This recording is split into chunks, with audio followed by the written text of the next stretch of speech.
Vote की अहमियत और मकासद इसकी शरई हैसियत पर एक तफसीली वीडियो रिकॉर्ड करें। इंशाल्लाह मैं इस पर कभी तफसीली बात अर्ज़ करूँगा। मुख्तसरन मैं ये बात अर्ज़ कर देता हूँ, क्योंकि हमारे यहाँ अभी इंतखाबात आ रहे हैं, 8 फरवरी को इलेक्शन हो रहे हैं, तो बहुत सारे लोग ये सवाल बार बार पूछते हैं कि भाई वोट की शरई हैसियत क्या है और हमें वोट देना चाहिए, नहीं देना चाहिए, किसको देना चाहिए।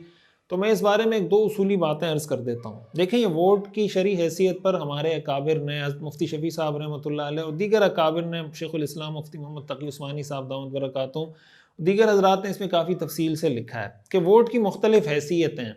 उसकी हैसियत गवाही की भी है, उसकी हैसियत एक अमानत की भी है कि आपके पास वोट एक अमानत है। और कुरान करीम में आता है इन्नल्लाह यअमुरुकुम अन तुअद्दुल अमानाति इला अहलिहा, कि अमानत उसके अहल के सुपुर्द करो, जो उस अमानत का हकदार है उसके हवाले कर दो। वो तो आपके पास एक आवाज़ है, आपकी आवाज़ में एक ताकत है, तो वो आप उस अहल शख्स को दे दें जिसको आप समझते हैं कि वो इस मनसब का अहल और हकदार है। पहली बात ये है। एक हैसियत इसकी गवाही की भी है। गवाही का मतलब ये नहीं है कि मिन हैसुल कुल और हर हैसियत से ये गवाही है, लेकिन बहरहाल मिन वजहिन किसी दर्जे में इसकी हैसियत एक गवाही की है कि आप ये गवाही दे रहे होते हैं किसी को वोट देते हुए कि भाई मैं ये समझता हूँ कि ये आदमी ठीक है। या आप अगर किसी के लिए कंपेन चला रहे हैं तो आप ये गवाही दे रहे होते हैं कि भाई मैं ये कंपेन चला रहा हूँ कि आदमी दीनदार है, अमानतदार है, अहल है, वगैरह वगैरह।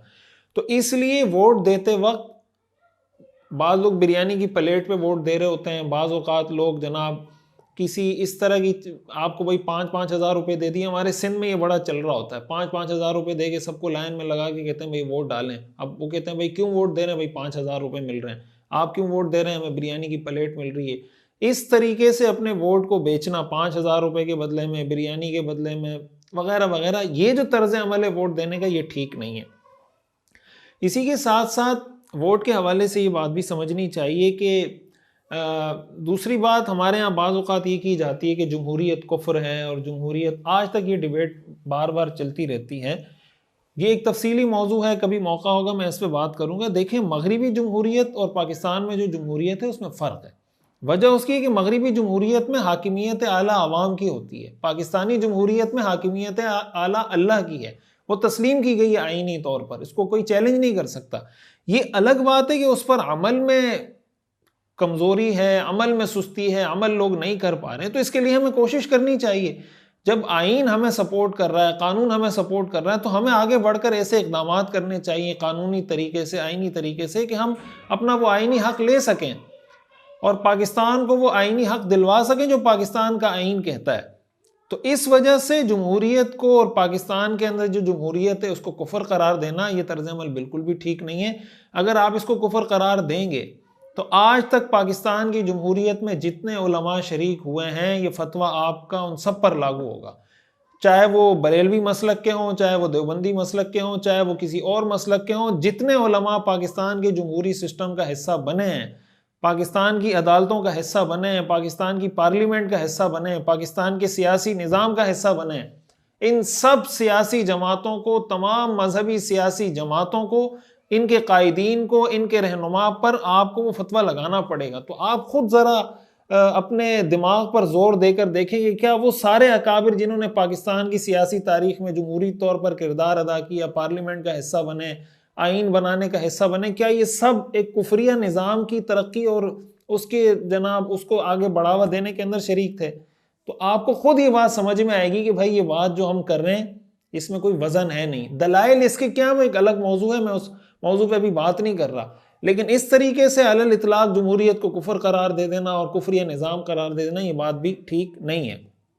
ये अलग बात है कि इंसान को बेहतरी की कोशिश करनी चाहिए। इसका ये मतलब भी नहीं कि ये 100% ठीक है, इसमें कोई खराबी नहीं, खराबियां बहुत ज़्यादा हैं, लेकिन इन खराबियों के बहुत ज़्यादा होने के बावजूद भी इसको कुफरिया निज़ाम हम नहीं कह सकते। कुफरिया निज़ाम कहना अलग चीज़ है, ख़राब निज़ाम कहना अलग चीज़ है कि इसमें ये खराबियाँ ये दूर होनी चाहिए, बिल्कुल दूर होनी चाहिए। उसके लिए एक आइनी तरीके से, कानूनी तरीके से जो कोशिशें हैं वो करनी चाहिए, हर इंसान को करनी चाहिए, हर मुसलमान को करनी चाहिए। तीसरी बात कि हम वोट किसको दें, हमसे लोग मुतालबा कर रहे होते हैं कि आप पार्टी का नाम लेके बताएं कि आप इसको वोट दें, आप इसको वोट दें। तो हम ये नाम नहीं लेना चाहते, ये आपके अपने ज़मीर का फ़ैसला है। हम आपसे ये कहते हैं कि आप अपने ज़मीर के मुताबिक फ़ैसला करें कि आप क्या समझते हैं कि इस मुल्क के लिए, इस्लाम के लिए, उम्मत मुस्लिमा के लिए कौन ज़्यादा बेहतर है। कौन उम्मत मुस्लिमा की, पाकिस्तान की, मुसलमानों की, इस्लाम की ज़्यादा बेहतर खिदमत कर सकता है?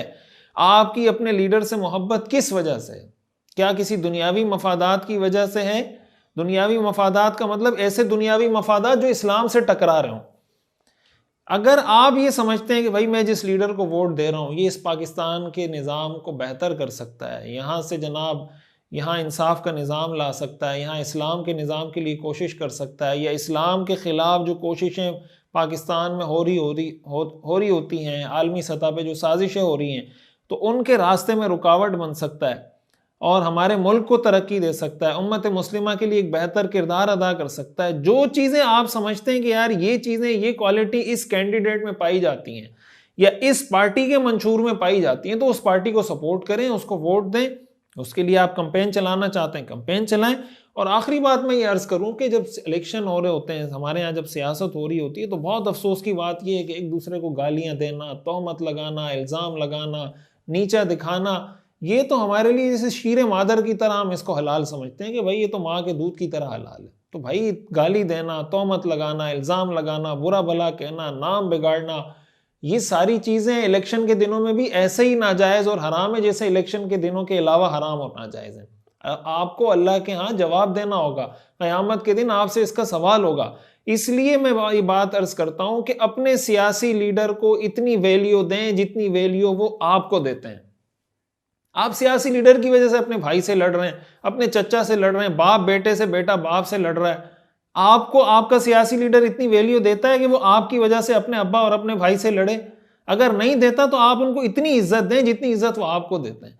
सियासी लीडरों के लिए लोग जाने दे देते हैं, मर जाते हैं, गोलियां खा लेते हैं। वो जनाब आता है एक दफ़ा हाथ उठा के दुआ करके, ऐसा गायब होता है जैसे गधे के सर से सींग, फिर नजर ही नहीं आता।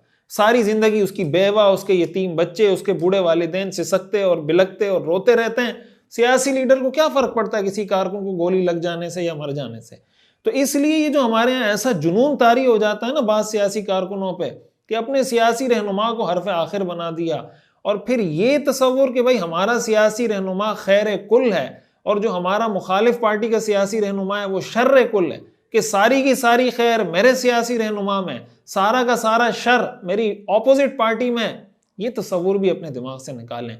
जब तक हमें ये शऊर नहीं आएगा कि हम सही को सही और गलत को गलत कहें, चाहे वो मेरी पार्टी का हो या मेरी मुखालिफ पार्टी का हो, जब तक ये शऊर हम में नहीं आएगा उस वक्त तक हम तरक्की नहीं कर सकते। अपने अंदर ये अखलाकी जुर्रत और ये अखलाकी हौसला पैदा करें कि भाई मैं मिसाल के तौर पर पीटीआई का हूं लेकिन जमीयत उलमा इस्लाम का ये काम अच्छा है, मैं जमीयत उलमा इस्लाम का हूं लेकिन पीटीआई का ये काम अच्छा है, मैं मुस्लिम लीग नून का हूं लेकिन पीपी का ये काम अच्छा है, मैं पीपी का हूं लेकिन मुस्लिम लीग नून का ये काम अच्छा है। जब तक ये अखलाकी जुर्रत अपने अंदर पैदा नहीं करेंगे हम बहैसियत कौम, बहैसियत मुल्क आगे नहीं बढ़ सकते। इसलिए अलल इतलाक किसी को रिजेक्ट कर देना, अलल इतलाक किसी को सही करार दे देना, हक को बातिल का मेयार बना देना सियासी रहनुमाओं को, ये तर्ज अमल भी ठीक नहीं है।